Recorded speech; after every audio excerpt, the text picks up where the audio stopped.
We absolutely love games with a ton of action here at GameRanks. That's why we're ready to bring you the top 10 new action games of 2015. Disclaimer, the entries on this list led to a huge debate among our staff. After reading our comments and feedback on this video from yesterday, we decided to rectify some of our mistakes and amend the list with a new set of entries. And we respect our audience more than simply leaving something up that doesn't include something that really warrants being there. Number 10, Dying Light. Dying Light was actually something I was not that excited about, and turns out is great. Who knew that a zombie game that played like Mirror's Edge a little bit could really be as fun and interesting as Dying Light is? The amount of forward momentum you constantly have in this game is insane, and you never get that feeling of being safe or wanting to stand still, especially once the light starts to die. Pun intended. There's also a massive DLC that's coming out fairly soon that supposedly is going to be a massive game changer. Number 9, Rise of the Tomb Raider. Now, in my opinion, Tomb Raider is part of a symbiotic relationship with Uncharted. The original Tomb Raider series started off and really kind of built that whole genre. Then Uncharted came along and built upon that. And if you ask me, the reboot of Tomb Raider builds upon Uncharted. The sequel to this game, Rise of the Tomb Raider, is going to be such a big deal for action fans because it is going to build upon a game that essentially was the pinnacle, in my opinion, of its genre. The set pieces, which drove the action element of the game, make me say there's no way Rise of the Tomb Raider isn't going to be one of the top games of this year. Number 8, Batman Arkham Knight. You can't talk about action without talking about Batman if there's a Batman entry. And although the PC version didn't turn out quite as good as we all wanted it to, the console version of Batman Arkham Knight is perhaps the pinnacle of the action game.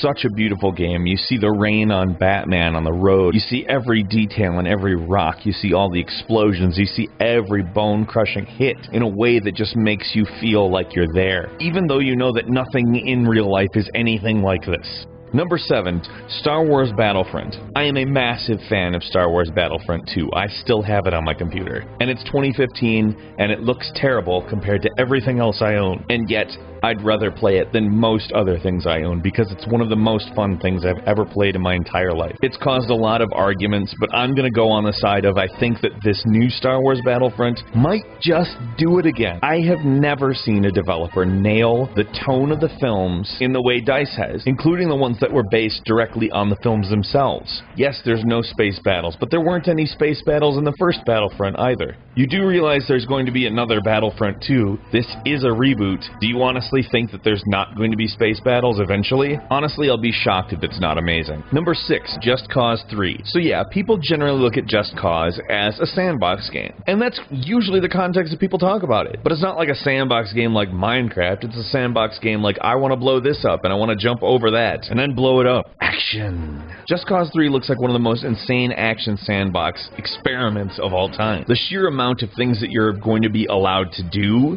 in Just Cause 3 are going to make it feel like you're in the middle of the creation of a ridiculous action film. And when I say ridiculous, if you've ever played any of the other 2 Just Cause games, you know what I mean. Just Cause is the definition of go big or go home. Number 5, Mad Max. I can't imagine a scenario where a game based on the most artfully action-packed movie in 10 years, if handled properly, isn't one of the best games of the year. And from what we've heard, it really seems to truly be that.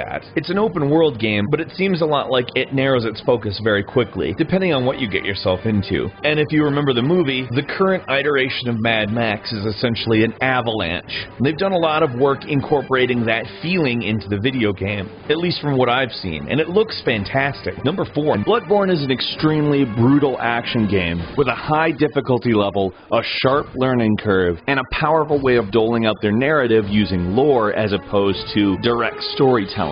This minimalist approach allows for something that a lot of games actually don't do nowadays, which is ask you to specifically enjoy the game, a huge budget AAA game, from the gameplay. Which sounds maybe not that revolutionary, but if you think about it, a very large amount of games nowadays are about set pieces and effects and multiplayer. Speaking of which, Bloodborne does have multiplayer, but takes the more Journey-esque route, which in such a violent game is an incredibly cool thing to do. Bloodborne is not just an action-packed title that will hold your attention for a very long time. It's also an extremely unique game from a seasoned developer that really knows their shit. Number 3, Metal Gear Solid 5: The Phantom Pain. Now the thing about Metal Gear Solid is that you can play it however you want. If you don't want to play this as an action game, you're perfectly welcome. But it's also a huge waste of time if you only play it a certain way. In my opinion, part of the strength of Metal Gear Solid is its replayability. Every single mainline Metal Gear Solid game I have played, and I've played it in different ways. It's sometimes super weird, but it's always fun. The action version of Metal Gear Solid is always a huge roller coaster as well. If you take that path through Metal Gear, you are more than in for a ride. Number 2, The Witcher 3. Like Metal Gear Solid, The Witcher can really be played quite a few different ways. But unlike Metal Gear Solid, there is no way to avoid combat in this game entirely.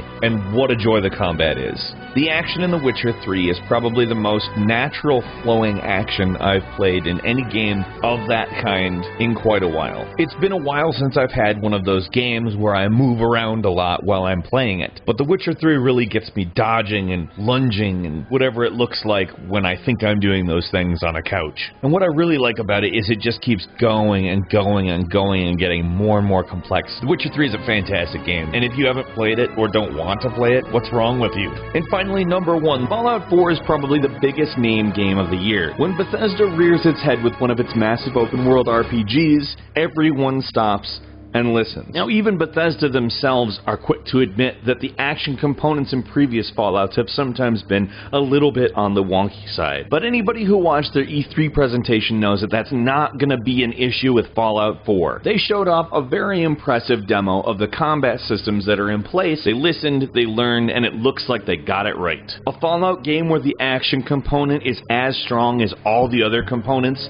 I mean, really, what more could you ask for? Any Fallout game is like a lot of other games in one. And that should tell you how diverse the gameplay in Bethesda games, especially Fallout, actually are, and how utterly destroyed all of our social lives are going to be when Fallout 4 comes out.